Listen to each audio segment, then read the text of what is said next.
About 3 years ago, I took a solo road trip that I still regret to this day. It was supposed to be a reset for me.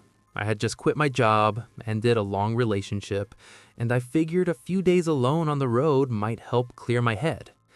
I wasn't really going anywhere specific. I just picked a direction and drove. The first couple of days were actually great. I stayed in cheap motels, ate at random diners, and spent hours just driving through open stretches of land with no one else in sight. It felt freeing in a way I hadn't experienced in years. On the third night, things started to feel off. I had been driving for hours through a long, empty highway surrounded by nothing but trees. It was getting late, and I hadn't seen a town in a while. My phone had no signal, and my gas tank was getting lower than I was comfortable with. Eventually, I spotted a small, dimly lit gas station just off the road. It looked old, like it hadn't been updated in decades. There was only one pump working, and the building itself had flickering lights inside. I almost kept driving, but I didn't have much of a choice. As I pulled in, I noticed the man sitting on a bench near the entrance. He didn't move when I parked. He just watched me. I tried not to think too much about it and got out to pump gas. The whole time, I could feel his eyes on me. Not in a curious way, more like he was studying me. When I finished, I went inside to pay. The place smelled like dust and something faintly metallic. Behind the counter was another man, older with a blank expression. I greeted him, but he didn't respond. He just rang up the total and pointed at the card reader. As I was paying, I noticed something strange. There was a wall behind him covered in old photos. At first glance, they looked like normal pictures, people standing next to cars, smiling at the camera. But the more I looked, the more uncomfortable I felt. Every photo looked like it was taken right outside that gas station, and in every single one, the people looked tense, like they didn't want to be there. Before I could think too much about it, the machine beeped and the man handed me my receipt without saying a word. As I turned to leave, I saw the man from outside now standing just inside the door. He hadn't made a sound, he was just there. I gave a quick nod and walked past him, trying not to show how uneasy I felt. The second I got back into my car, I locked the doors. I don't know why, but something told me I needed to leave immediately. As I pulled out of the station, I glanced in my rearview mirror. Both men were standing side by side now, watching me drive away. I tried to shake it off as paranoia, but about 10 minutes later, I noticed headlights behind me. At first, I didn't think much of it. It was a road after all. But the longer I drove, the more it didn't feel right.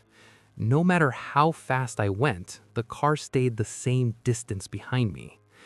Then I slowed down. So did they. That's when my stomach dropped. I took the next turn I saw, a narrow road that led deeper into the woods. I didn't even know where it went. I just wanted to see if they'd follow. They did. Now I knew for sure this wasn't a coincidence. My heart was pounding as I drove faster down the dark road. The trees on both sides felt like they were closing in, and the only light came from my headlights and the ones behind me. Then suddenly, I felt my car jerk. A loud popping sound echoed underneath me. I lost control for a moment before managing to stop on the side of the road. Flat tire. I didn't even need to get out to know it was bad. The headlights behind me stopped a short distance away. They didn't come closer, they just stayed there, shining directly into my car. For a few seconds, everything was completely still. Then, the driver's door of the car behind me slowly opened. A figure stepped out. Even from that distance, I could tell it was one of the men from the gas station. He didn't rush, he didn't call out, he just started walking toward me, a slow, steady pace. That's when I saw something else. More movement. Another door opened, then another. There were more people in that car. I didn't wait to find out how many. I grabbed my phone, my bag, and jumped out of the passenger side door. Without looking back, I ran straight into the woods. Branches scratched at my arms and face as I pushed through the darkness. I didn't stop. I didn't even think. I just ran. After what felt like forever, I finally collapsed behind a fallen tree, trying to stay as quiet as possible. That's when I heard it. Footsteps. Multiple sets. Not running. Walking. Slow. Deliberate. And then a voice. Soft at first, almost whispering. Then louder. Calling out. Not my name, but something worse. They were laughing. I don't know how long I stayed there, barely breathing, listening to them move through the woods. At some point, the sound stopped. I stayed hidden until the sun started to come up. When I finally made my way back to the road, my car was gone. There was no sign of it. No broken glass, no tire marks, nothing. Just an empty stretch of road like nothing had ever happened. I never reported it. I didn't even know what I would say. But I'll never forget those photos in the gas station. Because now, I can't stop wondering, how many of those people ever made it out?